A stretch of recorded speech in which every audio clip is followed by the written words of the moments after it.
Hi hello welcome to Indian knowledge university. మనకు RGUKT Basara triple ఐటీకి సంబంధించి అడ్మిషన్ నోటిఫికేషన్ అయితే రావడం జరిగింది. సో మనకు 28వ తారీఖు నాడు రిలీజ్ చేయడం జరిగింది. మనకు ఆన్లైన్ అప్లికేషన్స్ అయితే మే 31 నుంచి అప్లికేషన్ చేసుకోవచ్చు. అదేవిధంగా లాస్ట్ డేట్ వచ్చి జూన్ 21 అంటూ మనకు పేర్కొనడం జరిగింది.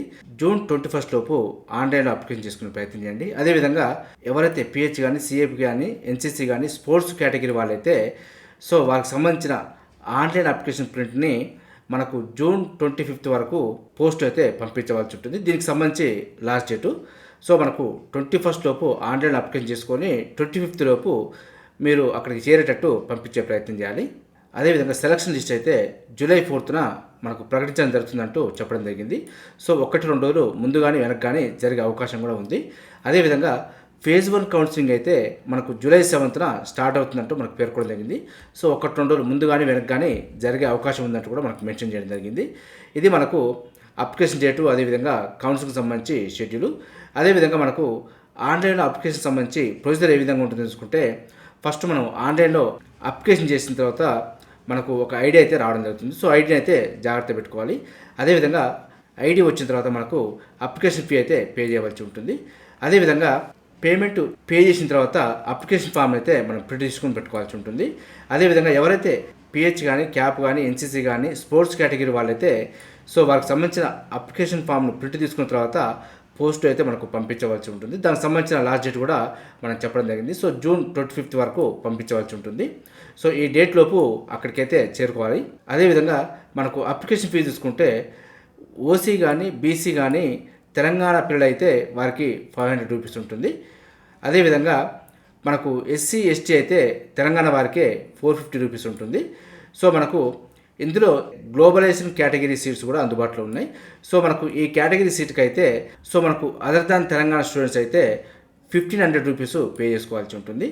సో అదేవిధంగా తెలంగాణ స్టూడెంట్ అయినా కూడా మనకు అన్ఫిల్డ్ అంటే ఫిలప్ కానీ గ్లోబలైజేషన్ కేటగిరీ సీట్స్ కావాలనుకుంటే మనకు 1,100 రూపాయలు పే చేసుకోవాల్సి ఉంటుంది.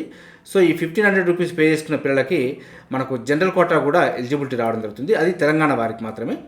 అదేవిధంగా ఎన్ఆర్ఐ మరియు ఇంటర్నేషనల్ కోటాకు సంబంధించి అప్లికేషన్ ఫీ అయితే $100 అంటూ పేర్కొనడం జరిగింది. అంటే దాదాపుగా మనకు 8,000 రూపాయలు అంటూ మనకు చూసుకోవచ్చు. సో డాలర్ విలువ మారుతుంటుంది కాబట్టి సో మనకు $100 అంటూ మెన్షన్ చేయడం జరిగింది. అదేవిధంగా అప్లికేషన్ ఫీ అయితే మనకు టీఎస్ ఆన్లైన్ సర్వీస్లో పే చేయాలంటూ మనకు పేర్కొనడం జరిగింది. సో మనకు టీఎస్ ఆన్లైన్ సర్వీస్లో ఫీ పేమెంట్ చేసిన తర్వాత 25 రూపీసు మనకు సర్వీస్ ఛార్జ్ ఇవ్వాలంటూ మనకైతే మెన్షన్ చేయడం జరిగింది. అదేవిధంగా మనకు పిహెచ్ కానీ క్యాప్ కానీ ఎన్సీసీ కానీ స్పోర్ట్స్ కేటగిరీ వాళ్ళైతే అప్లికేషన్ ఫామ్ని అయితే ప్రింట్ తీసి పంపించవలసి ఉంటుంది. సో మనకు స్పీడ్ పోస్ట్ కానీ రిజిస్టర్ పోస్ట్ కానీ మనకు జూన్ 25 లోపు రీచ్ అయ్యేటట్టు మనకు పంపించాలంటూ పేర్కొనడం జరిగింది. సో దానికి సంబంధించిన అడ్రస్ కూడా చూసుకోవచ్చు. The convener UG admissions 2025-26 Rajiv Gandhi university of knowledge technologies Basara Nirmal district. అదేవిధంగా తెలంగాణ స్టేటు 504107 అంటూ ఇవ్వడం జరిగింది. సో మన క్యాండిడేట్ అయితే ఖచ్చితంగా పోస్ట్ కవర్ మీద మాత్రం application for UG admissions 2025 RGUKT Basara అని చెప్పి ఎన్వలప్ లెటర్ మీద ఖచ్చితంగా మెన్షన్ చేయాలంటూ మనకి ఇవ్వడం జరిగింది. సో ఇదైతే అడ్రస్. సో మనకు అడ్మిషన్ ప్రాసెస్ చూసుకుంటే సెలక్షన్ ప్రొసీజర్ అయితే మనకు ఓన్లీ ఎస్ఎస్సిలో వచ్చిన టోటల్ మార్క్స్ మీదనే మనకు సెలక్షన్ ప్రాసెస్ ఉంటుందంటూ మనకు పేర్కొనడం జరిగింది. సో అందులో మనకు ప్రభుత్వ స్కూల్లో చదువుకున్న పిల్లలకు మనకు కొంత మార్క్స్ అయితే యాడ్ చేయడం జరుగుతుందంటూ మనకు పేర్కొనడం జరిగింది. సో ఎవరైతే నాన్ రెసిడెన్షియల్ గవర్నమెంట్ స్కూల్స్ అంటే జిల్లా పరిషత్ కానీ మున్సిపల్ స్కూల్స్ కానీ సో ఈ విధంగా నాన్ రెసిడెన్షియల్ స్కూల్స్ కాకుండా నాన్ రెసిడెన్షియల్ స్కూళ్ళలో గవర్నమెంట్ స్కూల్లో చదువుకునే పిల్లలకు సో మనకు ప్రతి సబ్జెక్టుకు 4 మార్కులు చొప్పున మొత్తం 6 సబ్జెక్టులు కాబట్టి 24 మార్కులు యాడ్ చేయడం జరుగుతుందంటూ మనకు మెన్షన్ చేయడం జరిగింది. సో మనకు సబ్జెక్ట్లో హైయెస్ట్ మార్క్స్లో 4% అంటే మనకు 100 మార్కులకు గాను 4 మార్కులు యాడ్ చేయడం జరుగుతుంది. ఈ విధంగా మనకు 6 సబ్జెక్టులకు 24 మార్కులు ప్రభుత్వ స్కూల్లో చదువుకునే పిల్లలకు యాడ్ చేయడం జరుగుతుంది. అదేవిధంగా మార్క్స్ సేమ్ వచ్చినప్పుడు ఏ విధంగా మనకు సెలక్షన్ ప్రాసెస్ ఉంటుందంటే మనకు ఎస్ఎస్సిలో మ్యాథమెటిక్స్లో ఎక్కువ మార్క్స్ వచ్చిన వారికి ప్రిఫరెన్స్ ఉంటుంది, మొదటి ర్యాంక్ ఇవ్వడం జరుగుతుంది. సో మ్యాథ్స్ కూడా సేమ్ వచ్చినప్పుడు జనరల్ సైన్స్ కూడా సేమ్ వచ్చినప్పుడు మనకు English, next social studies, next మనకు ఫస్ట్ లాంగ్వేజ్, అదేవిధంగా ఎక్కువ డేట్ ఆఫ్ బర్త్ ఉన్న వారికి ప్రిఫరెన్స్ ఇవ్వడం జరుగుతుంది. సో అదేవిధంగా ఇవన్నీ కూడా మ్యాచ్ అయినప్పుడు మనకు హాల్ టికెట్ నెంబర్లో ర్యాండమ్గా లోయెస్ట్ నెంబర్ ఉన్న వారికి సెలెక్ట్ చేయడం జరుగుతుందంటూ మనకు సెలక్షన్ క్రైటీరియా అయితే ఇవ్వడం జరిగింది.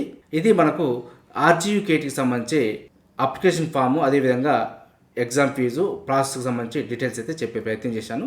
ఇదే విధంగా మన ఛానల్లో అయితే ఎడ్యుకేషన్ సంబంధించి మనకు నర్సరీ నుంచి పిహెచ్డి పీడిఎఫ్ వరకు ఏ అడ్మిషన్ నోటిఫికేషన్ కానీ దానికి సంబంధించిన ప్రాసెస్ కానీ సో ప్రతి ఇన్ఫర్మేషన్ అయితే మన ఛానల్లో అందించడం జరుగుతుంది. సో మరింత సమాచారం కోసం, అదేవిధంగా ఇలాంటి అప్డేట్ సమాచారం కోసం అయితే మన ఛానల్ని సబ్స్క్రైబ్ చేసుకొని ఫాలో అవుతూ ఉండండి. ఈ వీడియో వస్తే లైక్ చేయండి, షేర్ చేయండి, సబ్స్క్రైబ్ చేసుకోవడం మాత్రం మర్చిపోద్దు. Have a nice day.